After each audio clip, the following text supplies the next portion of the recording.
what's the one piece of career advice you wish someone had given you when you were starting out? Yeah, I mean, the one piece of career advice I think is get a coach. And what I mean by that is, actually you are sometimes your own worst enemy in terms of progressing things.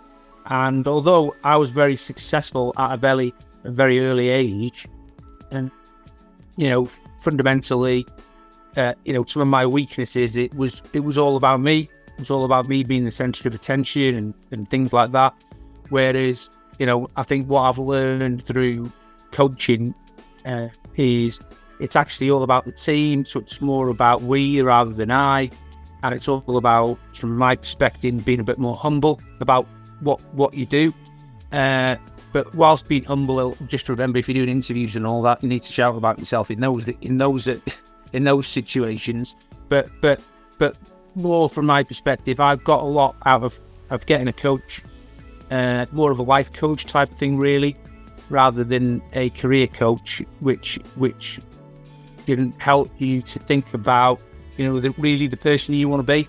So yeah, that'd be my one piece of career advice. If you really want to get on, it's about taking people with you, and if you get a coach, you can help you with some of the blockers you might have in the way you're being and how you are.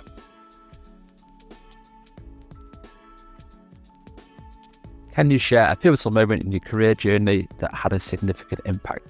Yeah, I mean, pivotal moment in my careers have been around always doing the right thing. So, for instance, I've had a few pivotal moments in my careers. There's been moments in my careers where the organisation or the boss I've been working for or whatever has not necessarily been doing the right thing, maybe for customers, citizens, staff, or whatever.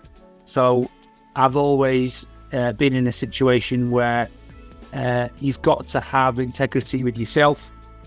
So, for instance, I had an occasion when I've taken my boss on occasion when something's not right or not the right thing to be doing. And I think that, for instance, has always resulted in a better result for me overall and a better result for the organisations that we're working in. Other pivotal moments will be big reorganisations. So I've always been, if there are big changes happening, walk towards those changes. If you've got confidence, then you're going to be fine. So local government reorganisation in 1996, I know it sounds like a long time ago, that got me into being one of the youngest CIOs in the country at that time. So pivotal moments like that, there's always opportunity in big changes is my advice. So always look at the positive rather than the negative, and what can be gained from it. How do you approach challenges and setbacks in your professional life, and what's your go-to strategy for overcoming them? Yeah, I think my go-to strategy is, always have integrity with yourself. So one of the big things for me is that I've got a bit of a code in terms of the person I want to be, and the person I want to be in terms of my work life is someone who delivers the best outcomes for people, whether it's citizens, patients, the end user, customers, whatever you want to call it. And in my world in particular, it's very much about who are the most excluded or disadvantaged people. That's my code. That's what I'm about.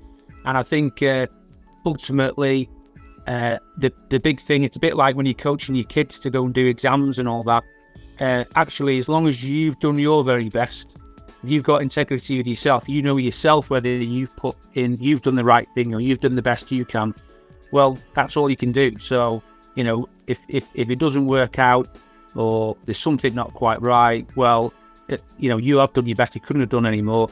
So therefore, you should be at one with yourself in that regard and not give yourself a hard time about that. As long as you know that you've done it yourself, that is, and having integrity with yourself is really important. And I think for me as well. So when I've had challenges and setbacks, that's what I've always gone back to, and that's really that's really helped me out. And it can also help you out as well in terms of being in the right sort of jobs. I've been lucky enough to be offered or lots of jobs in lots of different organisations, private sector, public sector, and all that. But it's almost good to have some congruence with the organisation you're working with.